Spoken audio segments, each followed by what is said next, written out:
Hello students, welcome back to our YouTube channel. आज हम बात करने वाले हैं, ठीक है ना, लेजेंडरी पॉलिनोमियल के कुछ इम्पॉर्टेंट क्वेश्चन, ठीक है, जो कि आपके एग्जामिनेशन की दृष्टि से इम्पॉर्टेंट हैं और पूछे भी जाते हैं, चाहे वो बीएससी के स्टूडेंट हो या हायर मैथमेटिक्स एमएससी के स्टूडेंट हो। देखिएगा, अभी तक आपने पढ़ा है लेजेंडरी पॉलिनोमियल। इनकी सारे लास्ट लेक्चर में हमने प्रूव किया था P0 of x1, P1, P2, P3, P4 चार की वैल्यू हमने वहाँ पर प्रूव की थी कि क्या होती हैं। बट यहाँ पर आपको इक्वेशन दिया जाएगा और इसको टर्म्स को बदलना है आपको लेजेंडरी पॉलिनोमियल में। तो किस तरीके से करेंगे, चलिए वीडियो को शुरुआत करते हैं। देखिएगा, पहला पाला टर्म्स देखते हैं। तो इसके लिए हमें क्या क्या चाहिए होगा, एक्स क्यू और एक्स की वैल्यू चाहिए होगी, ठीक है। तो पहले हम लिखते हैं P0 ऑफ एक्स, लिख सकते हैं वी नो दैट कि P0 of x equal to 1। अब a इंटू 1 यहाँ पर एक कांस्टेंट मानते हैं, तो इसको हम तो a हमारा क्या हो जाए, a इंटू P0x, यानी हम क्या है, ये हमारा एक कांस्टेंट है। यहाँ पर जैसे मान के चलो ये 2 है, तो 2 की जगह हम लिख सकते हैं -2 P0x। ध्यान रखना, अभी पूरा समझ में आएगा आपको। अब फिर P1x जानते हैं, इसकी वैल्यू x होती है, ठीक है ना। तो x इक्वल टू क्या हो जाएगा, P1x।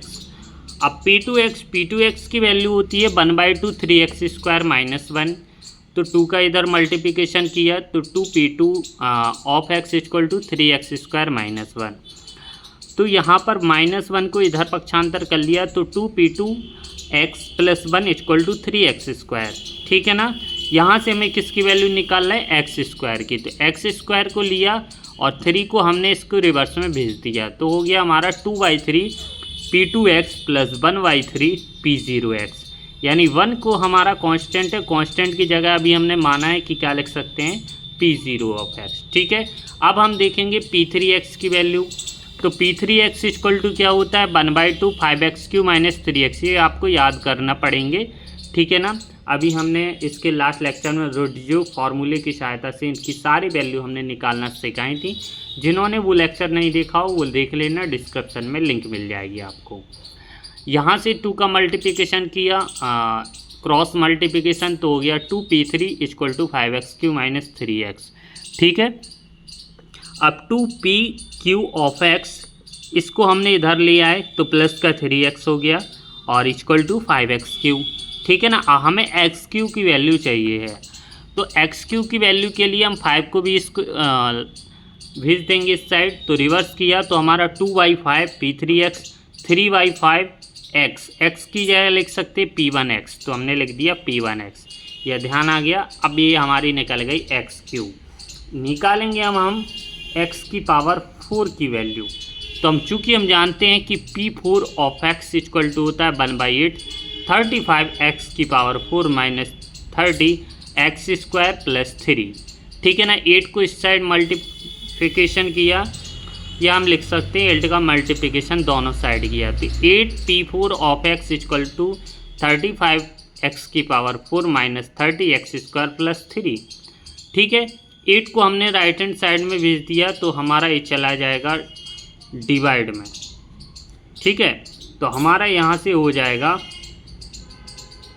देखो अभी हम नहीं कर रहे कुछ, अभी हम क्या कर रहे हैं, जो 34x² + 3 इसको हमने इस साइड भेजा तो 8P4 + 30x² - 3, ठीक है ना। इतना ध्यान रखना।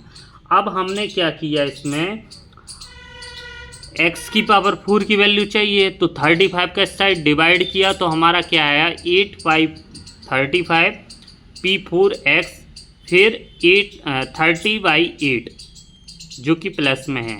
तो अंदर हमारा क्या बचा, x² और x² की वैल्यू हमने क्या निकाली, 2/3 P2x + 1/3 P0x।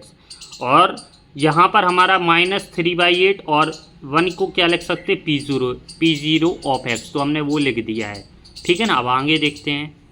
तो हमने क्या किया, x की पावर 4 की हमारी जो वैल्यू है इसको सॉल्व किया, ब्रैकेट को अंदर खोल दिया, तो हमारा 8/34 35 P4 of x 10/4 P2 of x 10/8 P0 of x -3/8 P0f(x). अब हमारे यहाँ पर देखेंगे P0x, तो इसमें से इसको सब्ट्रैक्ट करेंगे तो ये मिलेगा, और कुछ हो रहा है सब्ट्रैक्ट और कुछ नहीं, तो इसको हम एजिट जो होगा त्यों लिख देंगे। हमें मिल गई वैल्यू x की वैल्यू x² की, x³ और x की पावर 4 की। तो हम फर्स्ट हमें कंडीशन हमारा पॉलिनोमियल हमारा क्या फंक्शन दिया था, f(x) = 5x³ + x। तो 5x³ की वैल्यू हमने क्या एक्सपेंड की है अभी, तो 2y5 P3(x) + 3y5 P1(x), और x की जगह हम क्या लिख सकते हैं, P1(x). इसका अंदर मल्टीप्लिकेशन किया तो क्या आया, 5 से 5 कट जाने पर 2P3, 5 से 5 कट जाने पर 3P1(x), और यहाँ से हमारा P1(x) P1 जुड़ गया तो 4P1(x। तो हमारा क्या आ गया इसका legendary polynomial f(x) = 2P3(x) + 4P1(x). इसी तरीके के क्वेश्चन आपके एग्जामिनेशन में पूछे जाते हैं, तो आप इन्हें ज़रूर तैयार कीजिएगा। वेरी इजी है, आपको समझ में आ ही गया होगा। इसका एक और देख लेते हैं, हमारा है फंक्शन हमें निकालना है x⁴ + 2x³ + 2x² - x - 2। तो सेम प्रोसेस करके हम लिख देंगे कि बी नो दैट P0x की वैल्यू हमारी 1 होती है, P1(x) की वैल्यू x होती है, इस तरीके से x² की हमारी क्या वैल्यू निकली, ये x³ की वैल्यू a निकली, और x की पावर 4 की वैल्यू a निकली, और जो कि अभी हमने इसके पहले निकाल कर दिखाई भी है। अब हमें जो इक्वेशन दिया जाएगा उसमें हमें वैल्यू बस पुट करना है, ठीक है ना। तो यहाँ पर x⁴ + 2x³ + 2x² - x - 2। तो हमने x⁴ की जगह ए वाली वैल्यू + 2x³ की जगह ए वाली वैल्यू पुट की, + 2x² की जगह ए वाली वैल्यू पुट की, और जहाँ पर कांस्टेंट है वहाँ पर P0 लिखा, और वहाँ पर x है वहाँ पर P1(x) लिखा, ठीक है ना। आगे देखते हैं, तो हमारा सॉल्व करने पर क्या आ गया, f(x) 8/35 P4(x) 4/5 P3(x) से प्लस में + 40/21 P2(x) 1/5 P1(x) - 17/15 P0(x). तो इस तरीके से आपको लेजेंडरी पॉलिनोमियल में कन्वर्ट करना है। आई होप कि ये 2 एग्जाम्पल आपको समझ में आए होंगे। इसी तरीके के आप एग्जाम्पल स्वयं से लगा सकते हो, बस आपको थोड़ा सॉल्व करना है, ठीक है ना। इतना आपको समझ में आ गया होगा। तो चलिए हम नेक्स्ट वीडियो में बात करेंगे कुछ और थोड़े इम्पॉर्टेंट जो आपके एग्जामिनेशन में पूछे जाते हैं उनको लेकर आएंगे। फिर हम इसके आगे और लेक्चर लाते रहेंगे, तो आप अपडेट बने रहिएगा। वीडियो ये अच्छी लगी हो तो प्लीज़ वीडियो को लाइक कर देना, और जिस भी बच्चों को इसके हैंडरिटन नोट चाहिए स्पेशल फंक्शन या इस लेजेंडरी पॉलिनोमियल बेसल फंक्शन के, तो आप हमें व्हाट्सएप पर मैसेज कर सकता है, ठीक है ना। वहाँ पर सारी आपको डिटेल बता दी जाएगी। धन्यवाद।